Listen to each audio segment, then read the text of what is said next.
Hang up and hustle the other feeling. I'm sorry I feel no attraction and now that it's been a bit. Halo semuanya, kembali lagi ke channel aku, Kak Dwi Suryani. Hari ini kita akan belajar mengenai surat lamaran. Yuk, kita belajar sama-sama. Nah, hal penting apa sih yang ada dalam surat lamaran? Ada yang tahu? Hal penting dalam surat lamaran itu, yang pertama itu tesis, yang kedua argumentasi, dan yang ketiga penegasan. Nah, ketiga hal inilah yang penting dalam surat lamaran. Tesis merupakan bagian surat lamaran kerja yang menyajikan pengantar surat atau informasi awal yang disampaikan oleh pencari kerja mengenai pekerjaan yang diinginkan. Penulisan tesis ini biasanya ada di paragraf pertama dan kedua, jadi tesis itu berada di awal dari surat lamaran. Contoh dari tesis ada 3, yaitu salam pembuka, pembuka, dan biodata.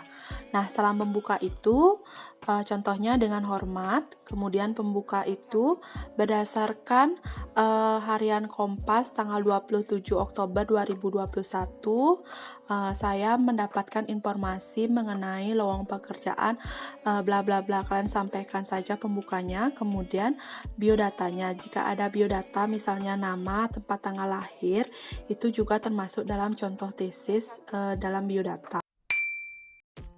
Oke, setelah memahami mengenai tesis, yang kedua itu ada argumentasi. Argumentasi ini sebagai penguat tesis dan disajikan untuk meyakinkan penyedia kerja bahwa pencari kerja dapat memenuhi kriteria pekerjaan yang dibutuhkan.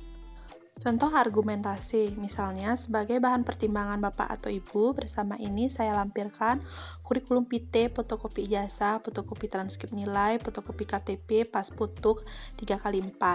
Nah, hal-hal ini merupakan bahan pertimbangan yang untuk meyakinkan penyedia kerja mengenai pencari kerja bahwa hal-hal yang dilampirkan itu memang benar adanya dan sebagai penguat dari tesis yang telah disampaikan sebelumnya. Nah, setelah kita memahami mengenai tesis dan argumentasi, yang terakhir itu adalah penegasan. Penegasan di sini untuk meyakinkan bahwa pencari kerja layak untuk mendapatkan pekerjaan tersebut. Nah, kalimat penegasan ini biasanya ada di akhir surat lamaran. Contoh penegasan itu yaitu kalimat penutup, salam penutup, dan nama. Nah, kalimat penutup ini adanya di akhir dalam surat lamaran. Jadi, silahkan perhatikan kalimat penutupnya, kemudian salam penutup dan nama siapa pengirim surat tersebut.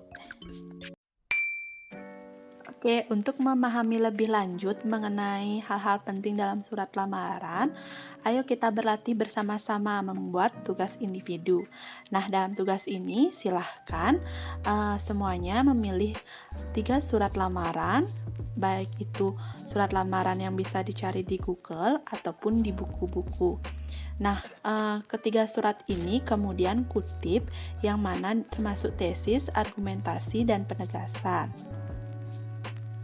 Setelah mendapatkan kutipan tersebut, silahkan tulis dalam kolom di bawah ini, tesis, argumentasi, dan penegasannya, sesuai dengan urutannya. Oke semuanya, selamat berlatih dan juga pahami lebih dalam mengenai materi ini. Semoga dapat bermanfaat. Terima kasih. Jangan lupa like, comment, and subscribe. Terima kasih semuanya.